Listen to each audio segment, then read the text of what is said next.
এই মুর্শিদাবাদ জেলায় বিজেপির তিনটে এজেন্সি কাজ করছে। একটা হচ্ছে নির্বাচন কমিশন, যার মাথার উপর রয়েছে জ্ঞানেশ কুমার, যে মানুষের নাম কাটাতে যুক্ত হয়েছে। দ্বিতীয় এজেন্সি কংগ্রেসের অধীর চৌধুরী, যার নিরাপত্তার দায়িত্বে রয়েছে অমিত শাহের কেন্দ্রীয় বাহিনী। আর তৃতীয় এজেন্সি হুমায়ুন কবির আর আসাউদ্দিন ওয়েসির মিম আর ডিম।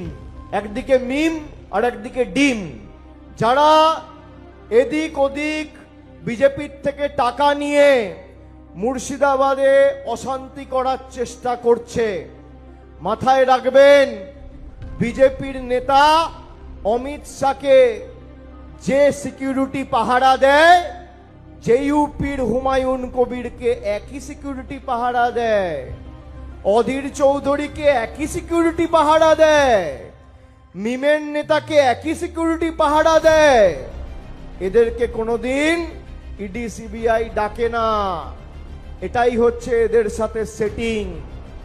যেখানে আপনারা বিপদে পড়েছেন, কোনোদিন বাইরে থেকে কোনো সংখ্যালঘু নেতা এসে আপনাদের সাহায্য করেনি, পাশে তৃণমূল কংগ্রেস দাঁড়িয়েছে।